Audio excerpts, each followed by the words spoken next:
It's certainly good to be here this morning. I love coming to the Lord's house. If you've got your Bibles this morning, find your way to the book of Ruth, Ruth chapter number 1, as we begin to start going through the book of Ruth some on Wednesday night there as we finished up Judges. And you can officially say that you have now heard the book of Judges preached to you verse by verse, chapter by chapter. You've gone through the entire book of Judges now, and we'll hit on Ruth. If only I could get through Matthew as quick as we did Judges, and we'd be clicking some of these off pretty quick, but it's going to be a minute on Matthew, I reckon. But here in the book of Ruth, we started Wednesday night, and the Lord did not let me get very far into what He had laid on my heart. Matter of fact, I made it exactly 1/3 of the way through. I made it through 1 of 3 points, but I believe the Lord would have us be here again as He is helping me out of the book of Ruth, and I trust it'll help us as well. You see what's going on here in Ruth. Of course, we know the story. We know the main character there in this individual, this lady of Ruth, is going to end up having children that eventually going to lead us to David, and of course we understand that Christ is going to come out of the lineage of David here. This Moabite woman, this Ruth here, is going to be the mother of that. She's going to start all of that. And it's an ingrafting of a pagan nation there with the Moabites getting grafted into the family of God. It's a beautiful picture of what He did for us when He allowed us to be saved as well. And we're going to get to that eventually. But dealing with Ruth, before they ever even get to the land of Moab, we have to deal with Elimelech and his wife Naomi. We have to deal with these two individuals because that's what gets them over into the land of Moabites, or the Moabite land, the land of Moab there. If you're curious on where Moab is, I was saying Wednesday night, it's straight across the Dead Salt Sea there, straight across there from Jerusalem. It's on the right side there, so they had to go up and they had to go around, somewhere around 50, 60-mile journey. Probably took them anywhere from a week to 2 weeks because of the way the terrain lays out, a bunch of ups and downs and all of that. But I was dealing with Wednesday night, looking at this idea of Elimelech and Naomi, and I made the statement, or the title of the message, on folding a full house for a famine. Folding a full house for a famine. And I equated it, and I realized that none of y'all play cards, because I said something about a full house being a hand and a deck of cards there, if you were playing cards, and y'all looked at me like I had 4 heads up here. Nobody knew what a full house was. But I explained how that a full house is a good hand. It's not one that you want to fold out. It's not one you want to quit on. So if I can explain it this way, Elimelech and Naomi, they're doing pretty good.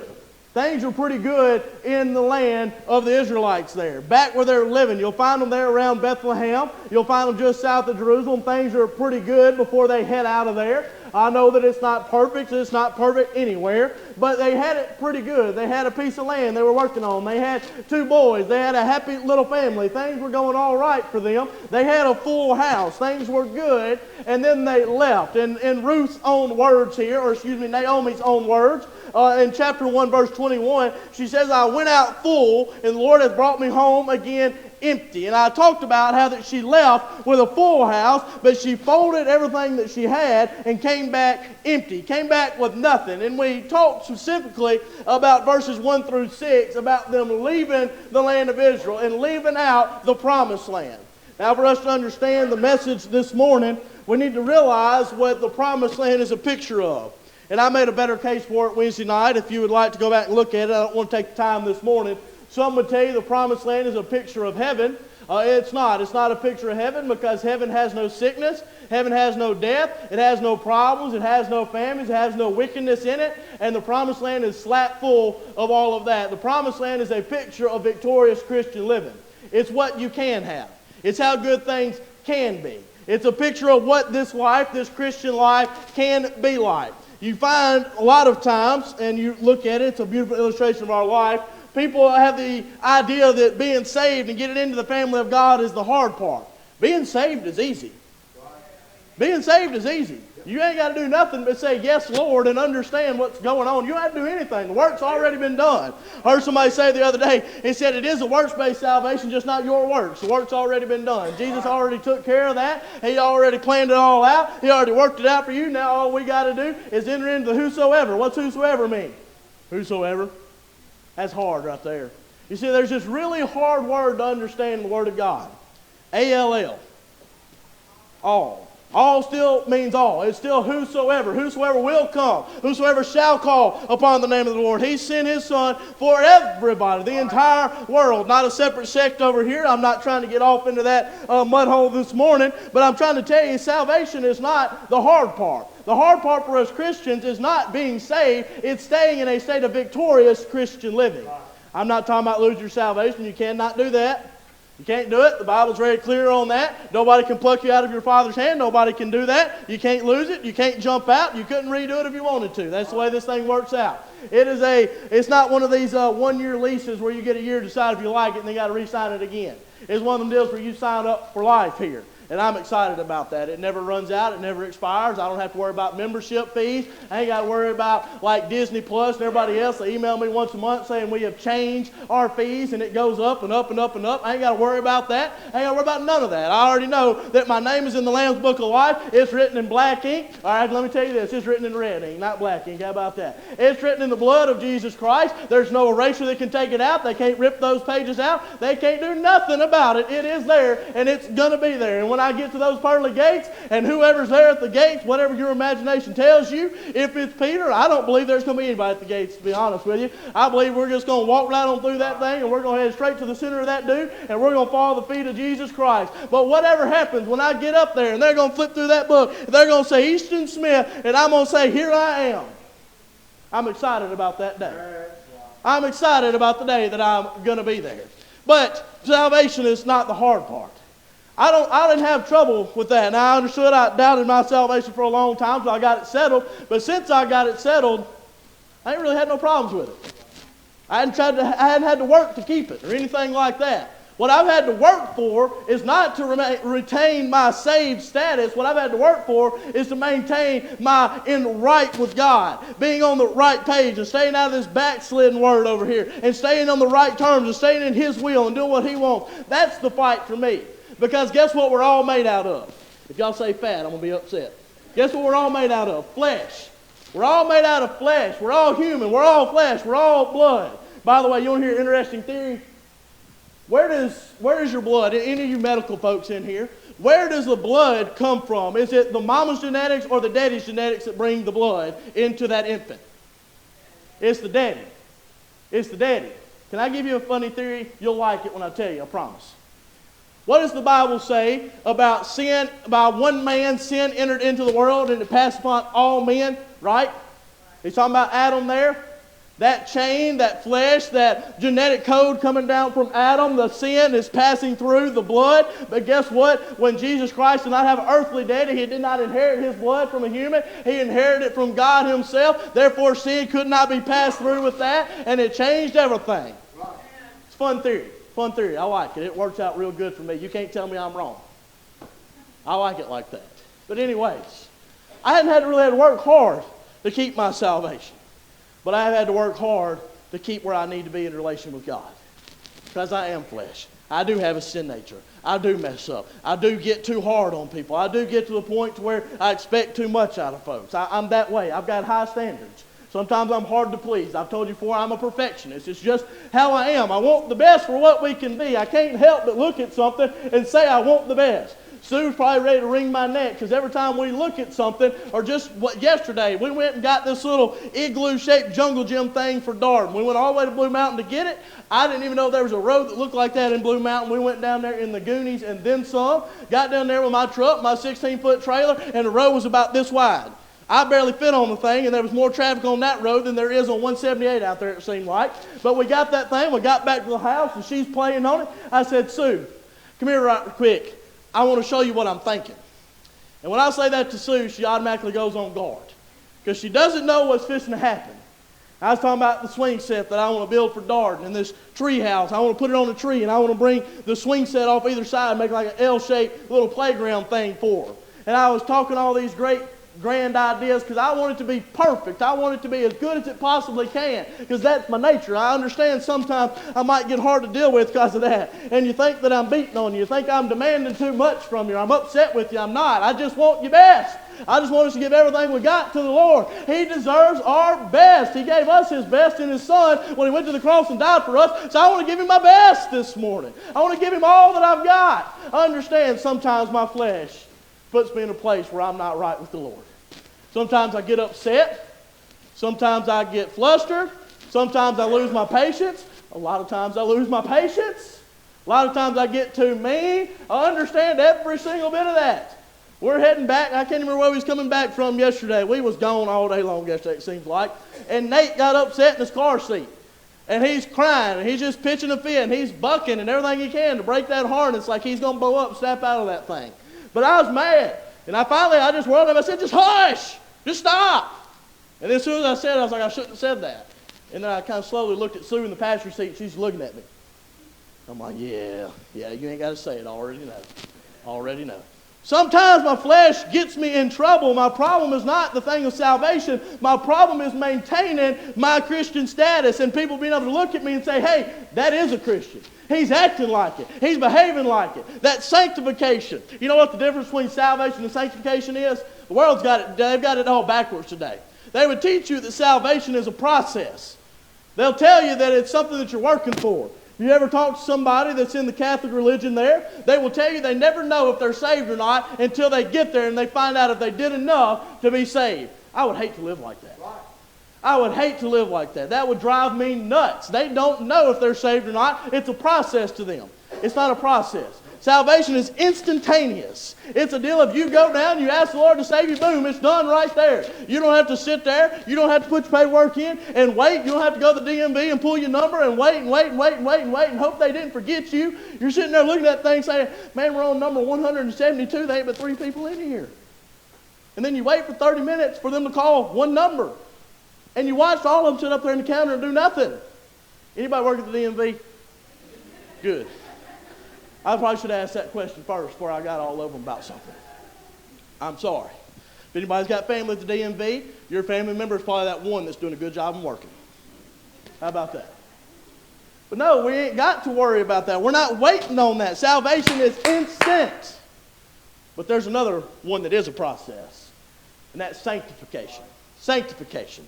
See, salvation is not the finish line. It's the gun that starts the race. Then you're dealing with this thing called sanctification where you're supposed to be getting better.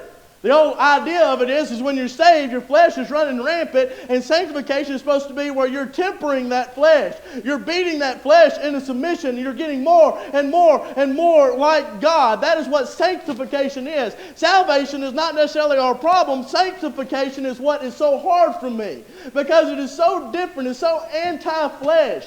I have to deny my flesh. I have to crucify myself daily. Because if I don't, I'll never get to where I'm supposed to get. Okay? It wasn't, I don't want to say it wasn't hard. Let me put it this way. How long did it take them to really get out of Egypt? Not very long, right? I understand they had 10 plagues, but when they finally got the chance to go, they loaded up, they left, and they were gone. But it took them a whole long time to get to the promised land, did it not? We know one number of dates, at least 40 years, right? Because they wandered 40 years because of their doubt. They couldn't get in. They couldn't take the land or whatever. We understand that. Cost all of them to die. That was over 20 years old except for Joshua and Caleb there. It took them a long time to get there.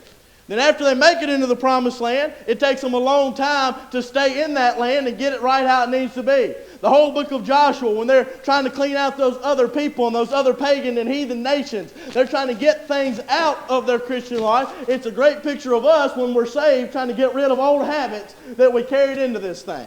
It's us trying to get rid of our impatience. It's us trying to get rid of our dirty, foul mouth. It's us trying to get rid of this bad habit that we have. It's us trying to get rid of our laziness. It's a deal of sanctification. You see, the promised land here is a picture of sanctification, the victorious Christian life, and how things can be. The trouble with the Israelites has always been, once they got there, staying there and keeping it how it's supposed to be.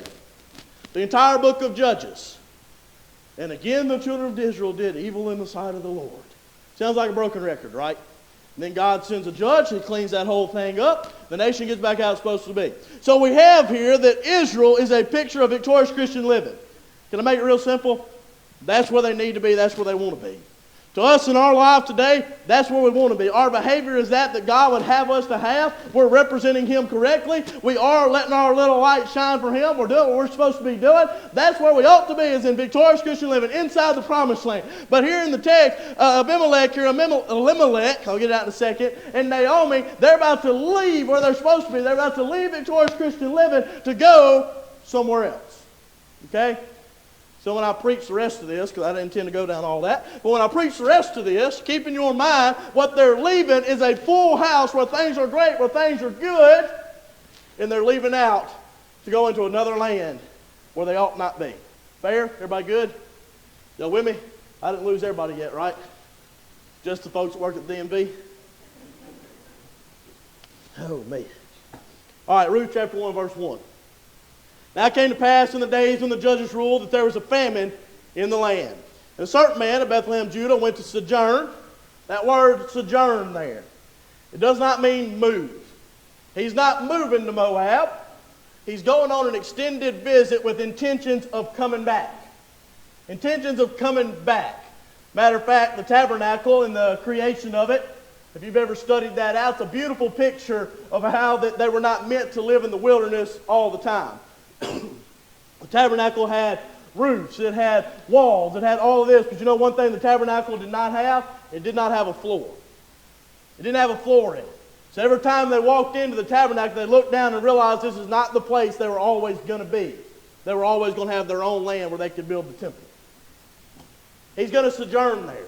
It's not meant to be his final place. He's supposed to just go for a little while. In his mindset, there's a famine coming. Things are about to get hard. Things are about to get hard in the promised land. Christian life, things are about to get hard over here. We're about to go through some trouble. We're about to go through some trials. And when we see that storm, that famine coming our way, he says, let's pack up and we're going to go sojourn in Moab and wait for things to get better and come back. Sojourn in the country of Moab, he and his wife and his 2 sons. The name of the man was Elimelech. The name of his wife was Naomi. His 2 boys, Mahlon and Chilion, Ephrathites of Bethlehem, Judah. And they came into the country of Moab and continued there. And Elimelech, Naomi's husband, died, and she was left and her 2 sons.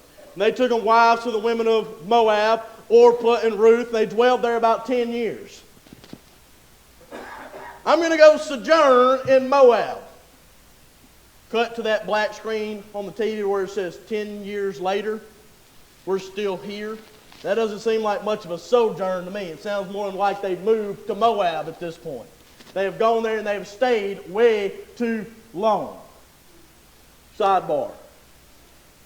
It's real easy for us to know what we're supposed to be doing as Christians, being in that victorious Christian living, and say, I'm wore out, I'm tired, the storms are here, I'm going to leave what I'm supposed to be doing just for a little while, but I'm going to come right back when things are better. And we don't come back for a long time. We don't come back for a long time. 10 years they stay there. And then the 2 boys, they both die. The woman was left with her 2 sons and her husband. She arose with a daughter-in-law that she might return from the country of Moab, for she had heard in the country of Moab how that the Lord had visited his people in giving them bread. I talked Wednesday night about their reason for leaving. They're in the promised land. They spent 400 years in bondage in Egypt. They spent 40 years in the wilderness. They spent all these years fighting under the hand of Moses and Joshua to claim this land, to get their inheritance, to get where they're supposed to be. They finally get it split off. They finally have everything how it is supposed to be. They live through the days of the judges, and all this stuff is going on. This story is actually taking place in the judges, but they've already lived through some of them. They've gone through all this trouble, all these trials to get where they're supposed to be, and now they decide, let's just leave. Let's just leave. Let's give up all the hard work we did. Let's give up all the things that we worked on. Me and Sue, the house we live in, we've worked so hard on it. There's hardly anything that's still stock, if I can put it that way, in the house. We've replaced most of the floors. What we haven't replaced, I've already got the tile paid for. It's already there at the shop. I just ain't done it yet because I look at it and I'm like, I really don't want to do that. But I need to get it done. I've already got the money there. I've already got the money spent on it. I've already built the fence. I've already got the garden. I've already got the chicken coop. I've already got this. I've already got that. I've worked and I've worked and I've worked and I've worked. And one of these days, me and Sue, we probably won't live there anymore. And all that work we did is going to be wasted for us. this land that they have worked so hard on. A lot of times us as Christians, we've worked so hard. We've beat our flesh into submission. We've done everything we can to get ourselves to where we line up with what God would want for us to be. And if we're not careful, things will turn hard and we'll give it all up.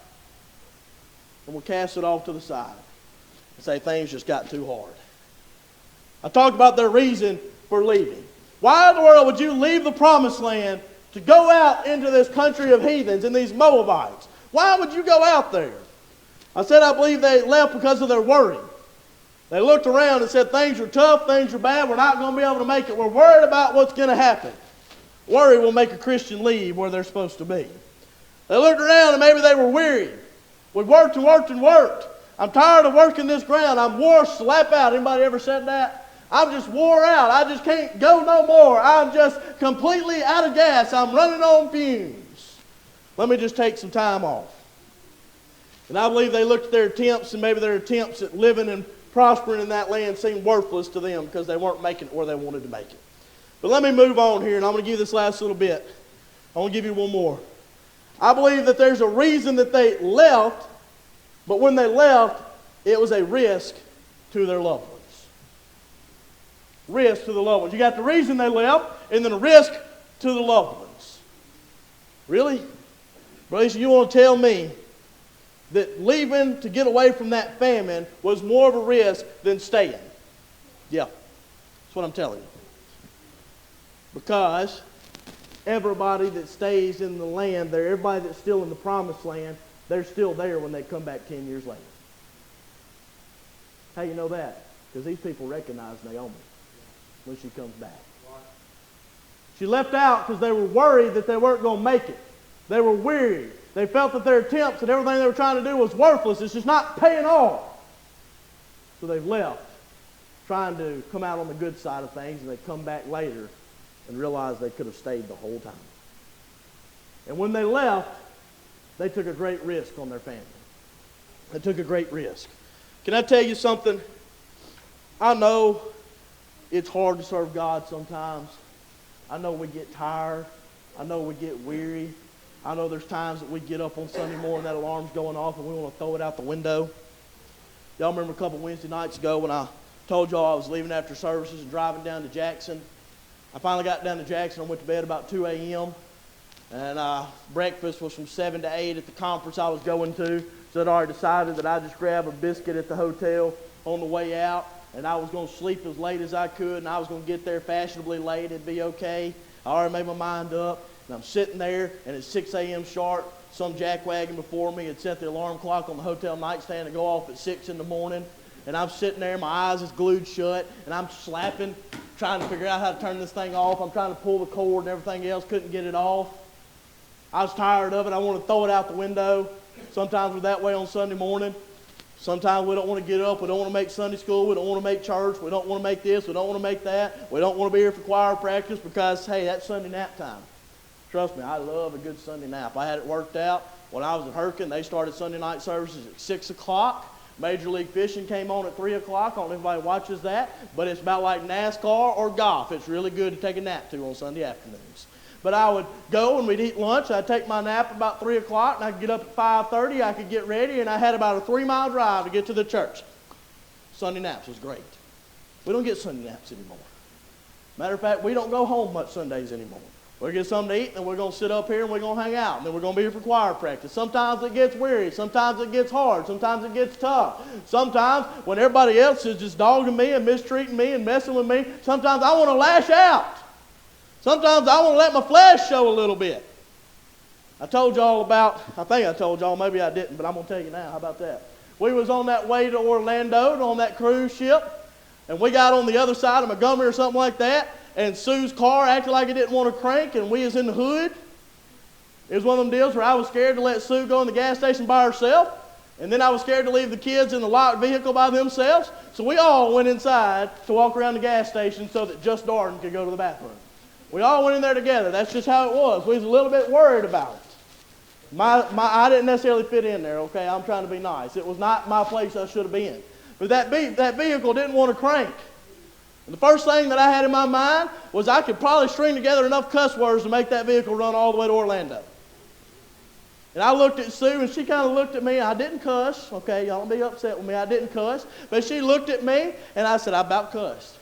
And she was shocked. And I said, I ain't cussed in over 10 years. I ain't cussed since I surrendered to preach. March 1st will be 10 years. So they ain't cussed in 10 years, and I about just gave up a 10-year streak because I was so mad about getting out of there, and that vehicle didn't want to work right.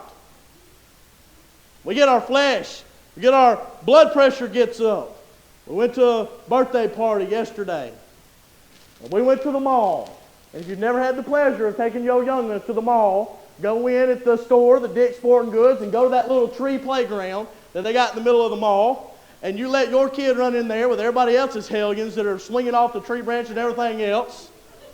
And they're trampling my kids and everything. And I'm sitting here in my blood pressure. I'm telling you, I was red. I knew I was red. I'm finna jerk everybody else's kids up and mine too. I'm telling you, I was just to that point. I need to get out of here. Why? Because my flesh wanted to raise its ugly head back up. I wanted to lose my patience. I want to let everybody in that place know what it was going to be like. And before we all sit here and put our little halos on and get all spiritual, so do you too. We all do that, right? We all do that. I love it. I love it. We all get to that point where we're like, I just want to scream or something like that. Just let them know what I want. You ever said this? If I could just get my hands on them. If I could just get my hands around their throat, I think I could fix them just a little bit. I believe me and Sue were talking about Senator John Kennedy from Louisiana this morning. Some of y'all know who I'm talking about. I love his little quotes. One of his quotes that he had, I was telling Sue this morning, he was praying, he said, I pray every day the Lord gives me patience because if you give me strength, I'm going to go to jail.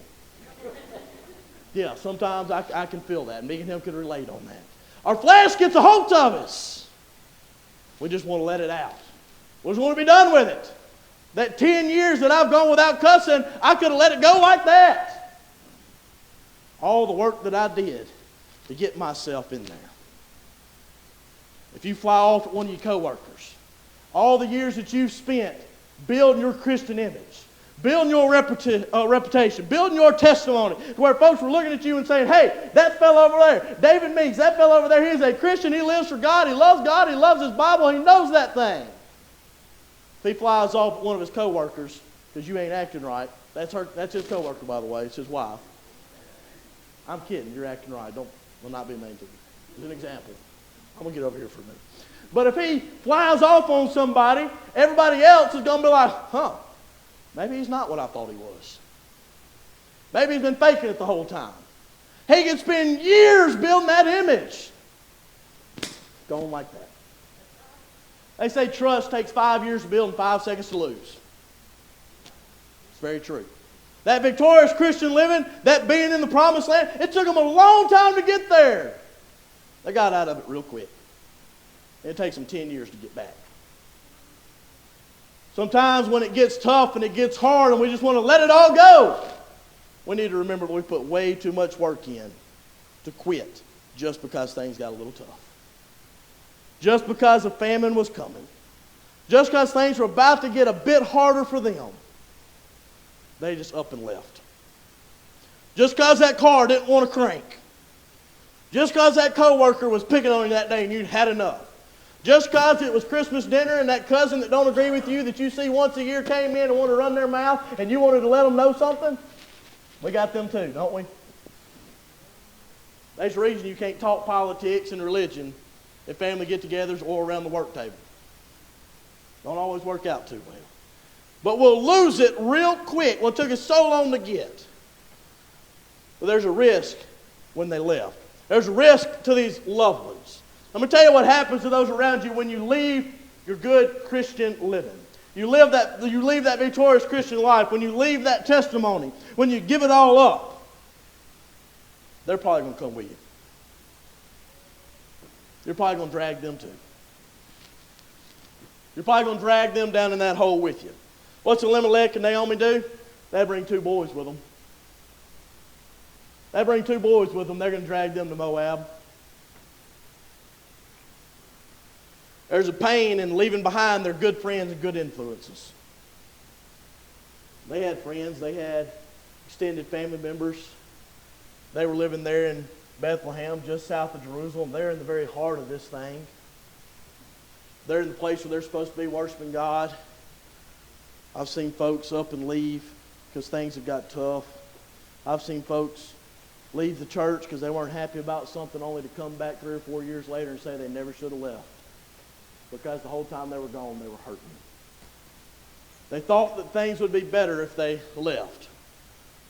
I heard somebody tell me one time, you know that little saying, grass is always greener on the other side?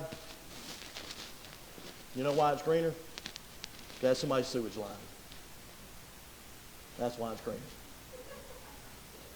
I heard somebody tie that on to the end of that little saying. I thought that worked out pretty well. You think it's greener, you think it's better. When you get over there, you realize there's a reason that grass is green. I'm going to leave that alone. There's pain in leaving. There's pain in the journey. Because when you get away from God, the farther and farther a child of God gets away from Him, the more miserable we get. Can I use the prodigal son as an example? I believe that he was happy singing himself a little tone or a little old tune. Every step he took, he was heading away from the Father. He was excited as he can be until he got down there, spent up all of his substance, spent up all of his inheritance. Famine hit that land too, and he looked around and said, my goodness, when did I get so far away from my Father? I know church folks, I've been there myself. Get up and leave, run out on God, only to look back later on and say, my goodness, how did I get this far? How did I get away that far? How did I spend so long? You really think they had in their mind to be gone for 10 years? I was thinking about famines when I was studying this morning. I can't think of a famine that lasted over 7 years. The one in Gideon's time lasted 7 years. It's widely believed that this is the same famine that took place here. It lasted 7 years. Anybody remember why Joseph ended up in Egypt and Pharaoh had those dreams? They're going to have 7 good years and then what? 7 bad years. When Elijah prayed and closed up the heavens where there was no rain anymore and he's hiding at the brook Cherith. You remember how many years it was without rain then? 3 years without rain. He goes to Ahab, and Ahab calls him and says, you're the problem. You're the reason it ain't rained. 3 years. Point trying to be simply this. They've stayed 10 years. And if that famine follows the same pattern as everybody else, famine ain't in Israel anymore. Matter of fact, did she not say that she heard? She heard that God had visited. Verse 6. She heard in Moab how that the Lord had visited His people and given them bread. They stayed so very long. They stayed longer than they had to. They stayed longer than they should have before they came back. What went was going to be a sojourning. I need that one day. I'm not going to read my Bible today. I'm not going to pray today. I'm not going to go to church today. I just need my day. I'm not even going to act like a child of God today. I'm taking the day off. What do they call that? All them folks that have the diets and everything. I need a cheat day. I need a cheat day. Today, I'm putting all that to the side. Me and Brother Doug, we used to joke. We hadn't gone in a couple years, but for a couple years there, every other year, we were going to Colorado. We was doing an elk hunt. We was doing a DIY elk hunt. We'd get our backpacks and we'd hike 3-4 miles up in the mountains. We'd set our tents up, and there wouldn't be nobody but us up there, and the phones don't work real good. And we made the comment on the way up there that we left the preacher at the house. Not that we're going to go buck wild in Colorado or nothing like that. I mean, what are we going to do? Make a fire with sticks? That's the only thing you can do out there to get in trouble. Well, not that we're going to do something like that, but just for a little while, sometimes we wanted to leave that at the house. I know a lot of times we've made that same thought or that same decision in our lives. Like, today, I ain't worried about that. Today, I'm done. Don't mess with me today. Today is just not the day. Because I'm going to jump off on somebody. We think we can take just one day, but one day turns into 1 week, turns into 1 month, turns into 1 year, and turns into one lifetime. We got to be so careful because what took so long for us to build up, we will lose so very quickly. There's pain in the leaving. There's pain in the journey. The farther you get away. I remember when I was in high school, there was a guy that was going to run cross country. He was just doing it to stay in shape for his other sports that he was playing. And it was about the time the Tanglefoot Trail was going to open up. They didn't have the asphalt on or anything yet. They took the tracks up. It was gravel, something like that. And I remember he come in the hallway, and Daddy was my high school principal there at North. And he was talking to Daddy and said, Coach Smith, that's what we called Daddy, Coach Smith, I went on the trail the other day and I was going to run 5 miles. And he said I'd set that goal. I wouldn't stop until I finished 5 miles. So I parked my vehicle here, and I cut out running. And man, I got so tired. I was wore out, but I looked down. I was at 4 miles. I just got to keep on going. I got to keep on working because I know it's going to be worth it when I get down there. And I looked up, and I ran my 5 miles, and I was so excited. And then I looked up, and I realized I was 5 miles from the truck. Because instead of running 2.5 one way and 2.5 back, we ran 5 miles in one direction. And they said I didn't realize how far I went and how far it was going to be back to the truck. A lot of times I'm worried, and this is me. This is me, okay? I'm not talking to nobody but me right here. Even since preaching, there's been times that I've said, man, I'm wore out, I'm tired, I'm not going to read as much tonight, I'm not going to study, I'm not going to pray as much tonight, I'm going to get into bed, and I'm going to wake up and I'm going to start again tomorrow. And then the next day I'll get up and I'll be like, well, I done waited too late in the day now. I'll do it the next day. Before I look up, somebody that's preaching and has a responsibility placed on them by God and has an accountability that I'm going to have to answer for, will look up and realize that his prayer habits and his study habits are absolutely terrible because of one day. Because of one day I decided it was too much. I just needed a little bit of a break. There's pain in leaving. There's pain in the journey getting away from God. There's pain in sticking out. What do you think happened to all of them when they got to the land of Moab? They might have thought they could still live like a Christian. They could still act the way they're supposed to act while they're there. But it never works. It never works. You can't expect to leave the things of God and get into another country and still live for Him and starve yourself to death. If we don't fill ourselves to the brim of everything that has to do with God, if we're not constantly trying to fill ourselves up for that, 2 things are going to happen. One, if you're not eating godly spiritual things, you're eating something else. And you're going to eat whatever's available. You take a kid, you give them the best habits possible, and you put them into a place that is not like that, doesn't have those same standards. Are they going to win the masses to them, or the masses going to win them out? We have this thing called peer pressure for a reason. There's pain in sticking out. Nobody wants to be different, supposedly. We haven't had to deal with it yet for Darden. I'm sure we'll get there one day, and I'll get to use that famous dad saying, well, everybody's doing it. Well, if everybody jumped off the cliff, would you jump too? We love that little saying. Everybody uses it. There's a reason it's a saying. Because a lot of times we have that herd mentality. I don't know if you've ever been around cows very much. If you ever get that one cow started going through the gate, the rest of them will go. They'll follow. They won't fuss half the time. You just got to get that one to go. A lot of times we'll get right in behind them. We're just to follow, whether it's right or wrong. There's pain in sticking out. You don't want to stick out. You'll find not only is there pain here that they're going to suffer when they leave, they're going to risk that pain. They're going to risk some pressure as well. They're going to be pressured to forget.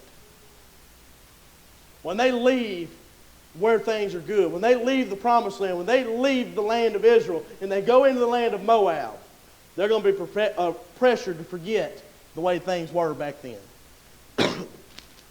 Forget the friends you had. Forget the good godly influences you had. Forget the success you had in God's land serving Him. Forget all the good memories you've got there. Forget God that's in that land that you're supposed to be serving. Forget the way you act. Forget the standards that you held. Brothers, you got any Bible on that? I absolutely do. What they do in the book of Daniel, when they led them into Babylonian captivity, and they went and they took those princes, those smart folks out of the land, Shadrach, Meshach, and Abednego. We all know those guys, right? Those guys didn't end up in the fiery furnace. You do know that's not their real names. That was the names given to them in Babylon. Daniel's name was Belshazzar, if I remember correctly. What do they do to Daniel and them in chapter number 1, if memory serves, when they get him there? I remember the first time we see Daniel and we hear his famous saying, they purposed in their hearts. What did they try to do? They carried him in there And they were going to take these Hebrew boys. They gave them new names. They gave them new clothes. They gave them a new home. They brought them in and said, we're going to feed you with food straight off of the king's table. What are they doing, Brother Easton? I'll tell you what they're doing. They're trying to erase every trace of Hebrew in them. They're trying to change the gods they serve. Really? Yeah, why did Shadrach, Meshach, and Abednego end up in the fire? Because they weren't going to bow down to the God that Nebuchadnezzar had made. They tried to change their food. They've tried to change their habits. They've tried to change their dress. They've changed their name. They've changed everything about them. They've changed their language that they're speaking in. They've tried to change it all while they're there. That's what happens today as well. They want to take somebody, it's a good, godly kid's been raised in church. Their parents have spent their entire lives trying to get their kids bought into this thing, trying to help them. And they carry them into this place called a 4-year university, and it seems like they brainwash them while they're there. Ooh, are you against college? No, I've got a 4-year degree. I spent enough money in that place. I'm not going to be against that college, but I'll tell you one thing I'm wholly against. And that's the fact that kids get over there all the time, and they come back, and they're completely different if they come back at all. I'm just telling you. I'm just telling you. I want to warn you of that. I wouldn't be doing my job if I didn't. They're going to be pressured to forget. They're going to be pressured to blend in. After you forget all that you used to do, just start being more and more like your new atmosphere. Adapting to it. Changing into it. Until you no longer resemble what you used to be. You got any Bible on that? I do. I'm glad you asked. You remember what happened to Joseph when he went down there and he interpreted Pharaoh's dream and he ends up second in command and his brothers show up? There's a reason they didn't recognize Joseph as their brother.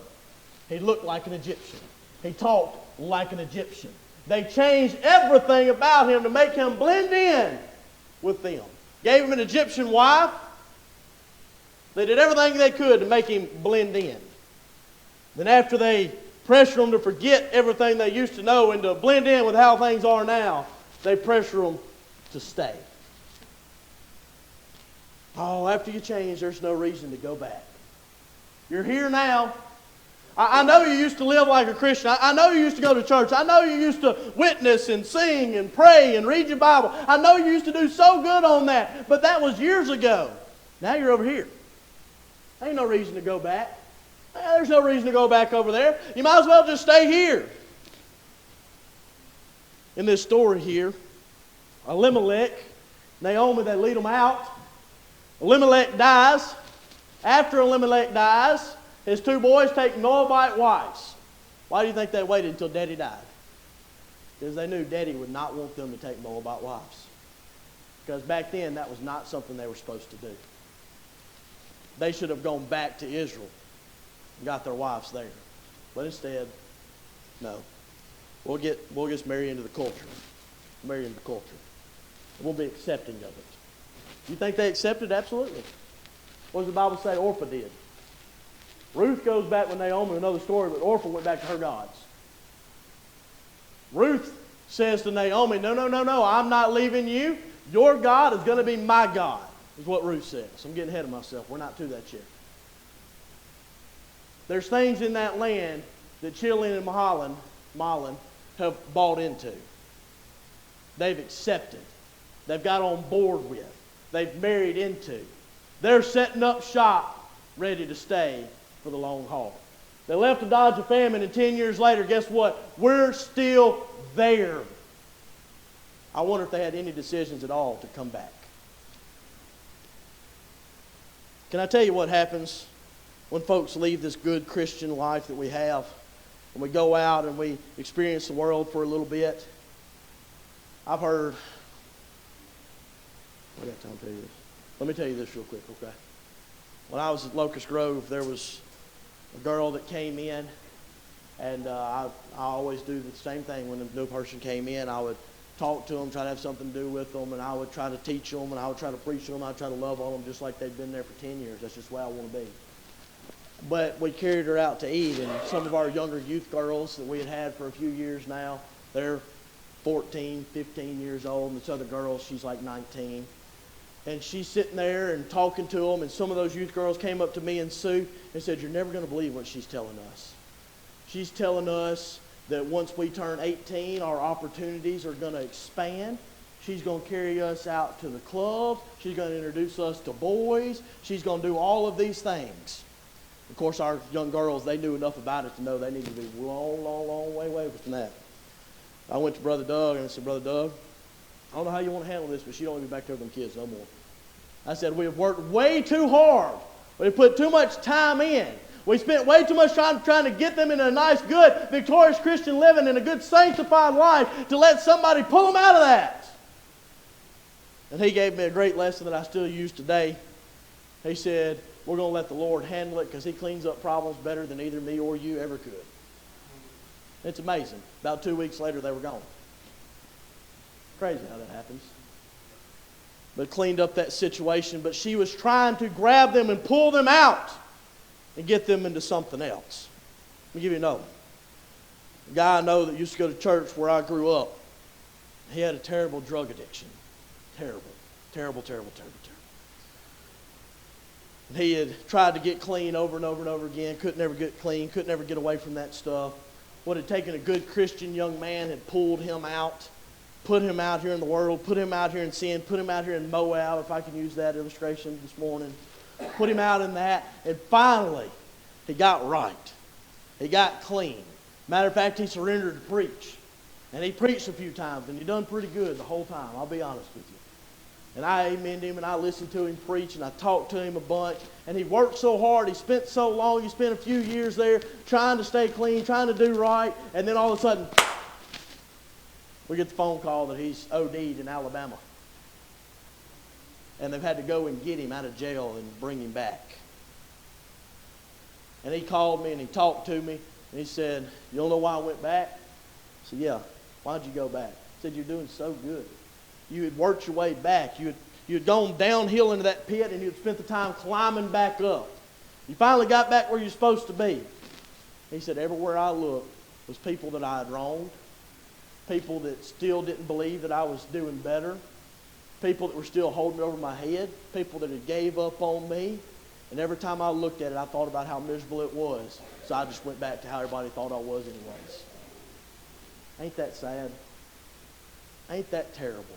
You know what happens when you leave the church, when you leave the good Christian living that we're supposed to have, when we leave this idea of sanctification just to go and just float around in the world? You're going to get out here, and one of these days you're going to have your come to self meeting. Prodigal son, Luke chapter 15, verse number 17, it says he came to himself. You're going to have that aha moment, and you're going to realize why we're down here, when we're eating with the hogs, when we're down here in this hog pen and we're fighting over slop. You're going to realize, or I'm going to realize how bad things were, and we're going to look back at our Father's house. He left Daddy's house, walking in that hog pen with his head held high, money in his pocket, as good as things be. But when he was going back to Daddy's house, he had that head down. And he's rehearsing in his mind, when I get back, I ain't worthy to be in his house. I ain't worthy to be a servant. I just hope he takes me back. I just hope I get back. I just hope they'll let me back in. And we've got folks all over this place that have left the things of God, and they've gone out there and the world has beat them down and stomped on them and trampled them and beat them into submission. And one day they finally say, hey, I want to go back. I want to go back to how things used to be. And every time they try to get back to the church house, everybody looks at them like, oh, here comes that one again. Here comes that one. Oh, they used to do good, but look at them now. Smell them. They were drinking last night. I can smell it all over them. You see where they're living at? You see that old gal they're shacked up with? You see this sin in their life? You see this problem? You see that problem? And they're looking back, just trying to get back to the Father, and it's such an uphill climb to get there. And it's so hard. It's so hard for them to get back. Because all along the way, they're not just fighting themselves. The devil's in their ear. He's sitting on their shoulder. They won't ever take you. They won't ever accept you. They won't let you back in. Even if they do, they're going to be talking about you behind their back, behind your back. They've already made their mind up about you. Don't go back. Don't go back. There's no reason to go back. Just stay here. Just give it up. Just be done. There's no sense going back to that place. All them hypocrites around there at God's house, they just going to make fun of you the whole time. Is that not the way everybody views the church now? Why would I go down there with all them hypocrites? Why would I go down there and let them folks judge me? We've earned it. We have. Maybe not Beulah, maybe not some of these other local churches, but I'm talking church as a whole. We've got that stigma on us now. We've earned it. But those folks, man, they've made that choice. They've left that land. They've gone down to Moab. They've got into that mess. They've got into that pigsty. They've ate the food of the world. They've lived off of those crumbs. But when they try to get back, I wonder if that's not why it took so long for Naomi to finally decide to come back. Can you imagine? I come to this land and I've lost everything. I was full. My family was doing so good. Can I put it to today's times force? Man, we were doing so good. I had my family in church. We were reading our Bibles together. We listened to gospel music in the vehicle. We went to revival. A kid was asking questions about being saved. Things were going good. And then something happened. A famine, a trouble, a trial, or whatever. Something happened. And we left and we fell out. And now I'm sitting here thinking to myself, how am I ever going to get us back where we were? How am I ever going to get us back how we were? Can I tell you the best way to get back into victorious Christian living? Never leave it in the first place. Daddy was a baseball coach for years. He played center field for Ole Miss. He was in the Cincinnati Reds organization until he hurt his shoulder. Used to do scouting, baseball camps, all kind of stuff. Tampa Bay Devil Rays at the time. He's been around baseball his whole life. He gave me some really good advice on how to hit a curveball. I was getting older playing ball. Folks started throwing curveballs. He looked at me. He said, "You don't know the best way to hit the curveball? Don't miss the fastball." Pretty good advice. You don't know the best way to get back into victorious Christian living? Don't leave. Don't leave. I want to encourage us this morning. I know we get heavy. I know we get tired. I know we get wore down. I know we have bad days, terrible, no good, rotten days. I know that sometimes it just is too much and we just want to throw our hands up and just quit. I'm sure you've had those days too where the alarm clock goes off and you say, "I'm not doing it today. I'm staying right here. I'm not going to work. I'm not going to church. I don't want to talk to nobody. I'm going to be a grouch. I'm going to have me a pity party. I'm going to take me a day." I just want to encourage you. When those times come, stay. Stay in the church. Stay in God's Word. Stay in fellowship with good, godly believers. Stay in victorious Christian living. If Naomi and Elimelech, if they would have just stayed where they were, she could have stayed full. She told us, she said, "I went out full and I came back in empty." She lost her husband. She lost her 2 boys. She left everything that she had there in the land of Israel and came back, and the only reason they were ever survived is because Ruth was going out and she was gleaning the crops that somebody else had dropped. Oh, if you would have just stayed. I don't want to look up years from now in my life and think if only I would have stayed. I wonder how my family would have been if I would have just kept preaching, if I'd have just kept serving, if I wouldn't take that day and just give it up and just quit. I wonder where we could be. I don't want us to look back and say, "Man, I wonder what would have happened to my family if I would have just kept them in the church, if I'd have just kept working them, if I'd have just kept pointing them to God." But instead, we let it go. Got a family member right now. Him and his wife have had a divorce. And he told us when all of it was going on, he said, "It's my fault because I let my family get out of church and I didn't go to church with my family the way that I was supposed to." His words. You know what happened? He looked back at a time when things were good and he was full. And he remembered the day that he left. And when he left, he lost a lot. I don't want us to lose a lot. I don't want us to leave good Christian victorious living, to go into Moab, to go out full and to come back empty. That's not my desires for myself. That's not my desires for your family, for our church this morning. I desire for us to stay, even through the famines, even through the troubles, even through the trials. it's worth it to stay. It's worth it to stick. Miss Cheryl, if you come to the piano this morning, she gets ready to play. Miss Angie as well. I want to ask one thing this morning. I've never heard anybody say they wish they wouldn't have served God. Is there anybody in here that's been saved for 50 years or more? Raise your hand if you've been saved for 50 years or more. 3, 4, 5. 5 people here. Have you ever regretted it? Not a time. Not a time. There's been plenty of famines in those 50 years, I'm sure. There's been plenty of hard times. The hard times might be now.